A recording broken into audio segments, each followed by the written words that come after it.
परमात्मा हमें याद दिलाते हैं कि तुम मनुष्य जीवन प्राप्त करके परमात्मा की प्राप्ति के लिए कोशिश करते हो।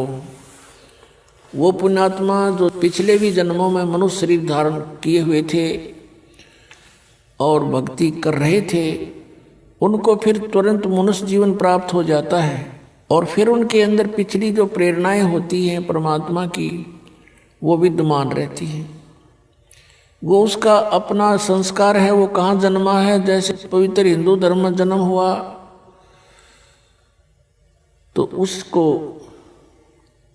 वो पिछले संस्कार इतना दबाव देते हैं कि वो अपनी साधनाएं किए बिना रह ही नहीं सकता, तो वो साधनाएं शुरू कर देता है। किसी का मुसलमान धर्म में जन्म होता है तो वो क्रियाएं शुरू कर देगा, और अन्य धर्मों में भी ऐसे ही जानो।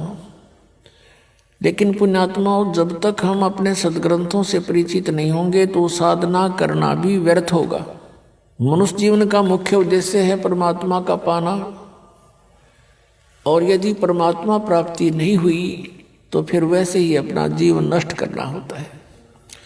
सतगुरु संगत छोड़ के चाहे लाख वर्ष जप की नहीं, इंद्री कर्म न मोक्ष होवे फिर काल के अधीन। सतगुरु की संगत छोड़ के चाहे लाख वर्ष तक जप करते रहना गुरु से विमुख होकर के, और चाहे लाख वर्ष जप करते रहना, आपको कोई लाभ नहीं होगा। इंद्री कर्म न मोक्ष होवे और फिर काल के अधीन। पुण्यात्माओं, आत्मा जब से भगवान से बिछुड़ी है, कुछ दिनों के बाद ही इसको एहसास हो गया कि हमसे कुछ खो गया है, और आज तक भी वो ऐसा ही अधूरापन महसूस कर रही है। जिस प्राणी के पास पुत्र है, पुत्री है, संतान है, संपत्ति भी खूब है और अच्छी कारोबार है, लेकिन फिर भी उसको संतुष्टि नहीं है। आत्मा फिर भी कुछ ना कुछ तलाश में है, परमात्मा की तलाश में है। वो अलग बात है कि उसको तरीका कौन सा प्राप्त हुआ है, कौन से धर्म में वो जन्मा है, तो फिर भी वो उसकी खोज कर ही रही है। अब जैसे निर्धन तो खोज करता है, मान लीजिए परमात्मा की धनी होने के लिए, निसंतान ढूंढ रहा है भगवान को, न सोच लें कि संतान के लिए।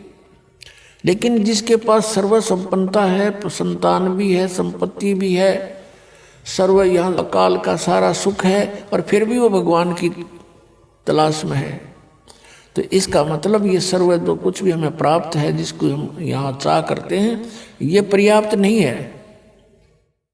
इसके अतिरिक्त भी कोई कार्य है जो आवश्यक है।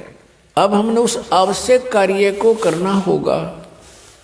हम पहले अपना जो अनावश्यक कार्य है, केवल रोजगार के लिए, पेट के लिए, इसमें ज्यादा समय डिवोट कर रहे थे। अब हमने ये ज्ञान हो गया कि मनुष्य जीवन का मूल उद्देश्य परमात्मा प्राप्ति है, तो अब हम अत्यधिक समय अपने भगवान के पाने के लिए लगाएंगे। अब वही समय होगा, वही आपका कारोबार होगा, वही क्रिया होंगी। आपकी जो सांसारिक जो क्रियाएं हैं, जैसे पेट के लिए गुजारा सभी करते हैं, कोई सर्विस करता है, कोई दुकान किए हुए है, कोई किसान का काम करता है, कोई सर्विस कर रहा है, कोई मजदूरी करता है। काम आपका यही रहेगा, लेकिन इसमें भगवान का समय अधिक लगाना पड़ेगा। हमने कैसे लगाना पड़ेगा? कई कहते हैं समय नहीं मिलता। समय आपके पास बहुत है, को आपके पास बहुत समय है। उस समय को हम समझ नहीं सके और उसका दुरुपयोग करते रहे। अब जैसे आप बस में बैठकर सफर कर रहे हो, मंत्र प्राप्त है आपको,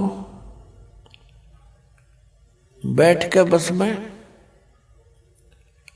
और अपना सुमन शुरू कर दे, इधर उधर झांकिया में देखा नहीं, साथी ते बात घनी करे नहीं और अपना मंत्र करता रहे, तो वो 2 घंटे आपका समय सदुपयोग हो गया।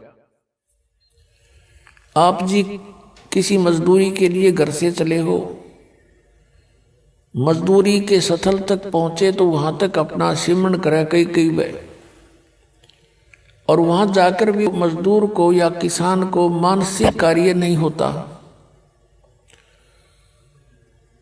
उसमें भी वो अपना भक्ति सिमरण कर सकता है। आपने देखा ये आली किसान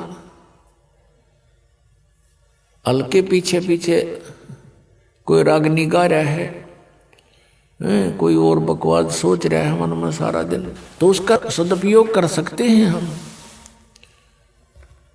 और भक्ति भी कर सकते हैं। क्योंकि किसी भी सदग्रंथ को उठाकर आप देखिएगा या किसी भी महापुरुष का अनुभव आप पढ़िएगा, उन्होंने वही कार्य किया है जो संसार के आम व्यक्ति कार्य करते हैं और उन्हीं में परमात्मा को पाया है। उसी काम में सिमरण भी किया है, हठ योग नहीं किया किसी ने।